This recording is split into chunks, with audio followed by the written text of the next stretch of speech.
حضرت حمزہ سید الشہداء علیہ السلام کے عنوان پر ہونے والی عالمی کانفرنس کے منتظمین سے رہبر معظم انقلاب اسلامی حضرت آیت اللہ العظمہ سید علی خامنہئی کا خطاب 3 فروری 2022۔ بسم اللہ الرحمن الرحیم، الحمد للہ رب العالمین، والصلاة والسلام علی محمد وآلہ الطاہرین، ولعنت اللہ علی اعدائهم اجمعین۔ خیلی متشکرم حقیقتاً، میں حقیقتاً آپ حضرات کا بہت شکر گزار ہوں جنہوں نے اس بارے میں سوچا اور یہ بڑا اقدام انجام دیا۔ البتہ یہ ایک تمہید ہے، یعنی آپ کا یہ اقدام جناب حمزہ علیہ السلام کو خراج عقیدت پیش کرنے کا، یہ اجلاس، یہ کانفرنس، یہ تمہیدی کام ہے۔ اگلے کاموں کے لیے آئیڈیل معین کرنے والا کام ہے۔ اصل کام تو ہنر اور ہنرمندوں کو انجام دینا ہے۔ اس کام کے لیے پرفارمنگ، لسانی اور ویژول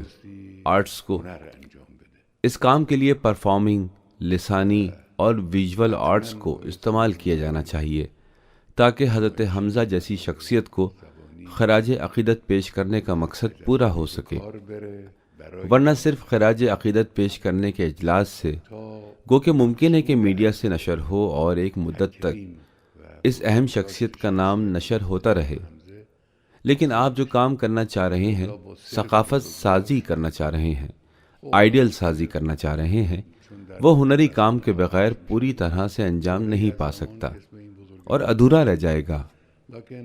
بنابراین آپ کا کام بہت اچھا ہے، آپ جو بھی کر سکتے ہیں، جیسا کہ آپ نے اشارہ بھی کیا، صحیح ہے۔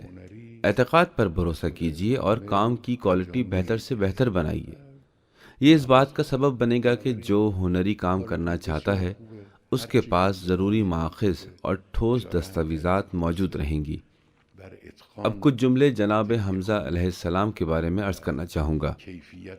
حقیقی معنوں میں حضرت حمزہ رسول اللہ صلی اللہ علیہ وآلہ وسلم کے مظلوم اصحاب میں سے ایک ہیں، یعنی ان کا جو کردار رہا ہے، چاہے ایمان لانے کے وقت ایمان لانے کی وہ کیفیت کہ اس عظیم شخصیت نے بے بانگ دہل اعلان کیا کہ میں مسلمان ہو گیا ہوں، اور ابن اسیر کے بقول ابو جہل کی خوب پٹائی کے بعد انہوں نے اسلام کا اعلان کیا۔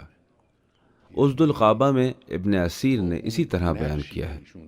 اس کے بعد ہجرت کا مسئلہ، مدینہ پہنچنے کا مسئلہ، اسلام کی پرشکوہ عمارت کی تعمیر، جسے پیغمبر اکرم اس چھوٹے سے ماحول میں انجام دینا چاہتے تھے۔ حضرت حمزہ کی شخصیت کا بڑا اثر تھا،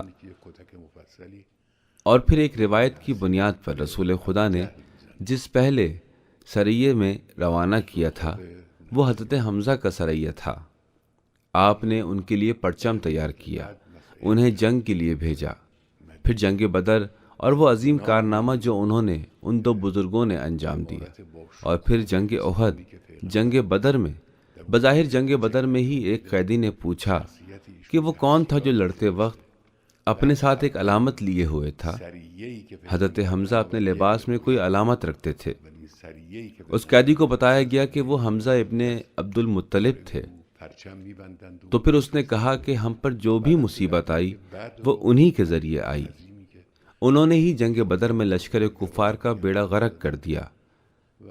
مطلب یہ کہ ان کی کچھ اس طرح کی شخصیت تھی۔ ان سب کے باوجود وہ ناشناختہ ہیں، ان کا نام نمایاں نہیں ہے، ان کی زندگی کے حالات کے بارے میں لوگ زیادہ نہیں جانتے، ان کی خصوصیات لوگوں کو معلوم نہیں۔ واقعی وہ مظلوم ہیں، اور میں کہتا ہوں کہ خدا رحمت کرے مصطفیٰ عقاد پر، اور ہمیں ان کا شکر گزار ہونا چاہیے کہ انہوں نے اپنی فلم الرسالہ دا میسج، ایک مارکۃ الآراء فلم میں، واقعی مارکۃ الآراء فلم ہے، خاص طور پر حضرت حمزہ سے متعلق حصے میں، اور اس کردار کا اداکار بھی غیر معمولی طور پر مشہور اور اہم ہے، اور اس کا ایک خاص جلوہ ہے، اور یوں کسی حد تک اس عظیم شخصیت کی تصویر کشی کرنے میں کامیابی حاصل کی۔ البتہ کسی حد تک یہ کام ہونا چاہیے۔ البتہ رسول اللہ صلی اللہ علیہ وآلہ وسلم کے دیگر اصحاب کے سلسلے میں بھی یہ کام ہونا ضروری ہے۔ جناب عمار کے بارے میں بھی یہ کام ہونا چاہیے، جناب سلمان کے بارے میں بھی یہ کام ہونا چاہیے، اور جناب مقداد کے بارے میں بھی ہونا چاہیے۔ مقداد کو کون پہچانتا ہے؟ کون جانتا ہے کہ انہوں نے کیا کیا کیا؟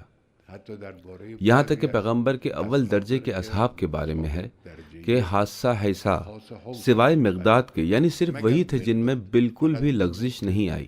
یہ چیزیں بڑی اہم ہیں، انہیں سامنے لانا چاہیے، ان کا احیاء ہونا چاہیے، انہیں زندہ رہنا چاہیے۔ یا جناب جعفر بھی اسی طرح کے ہیں۔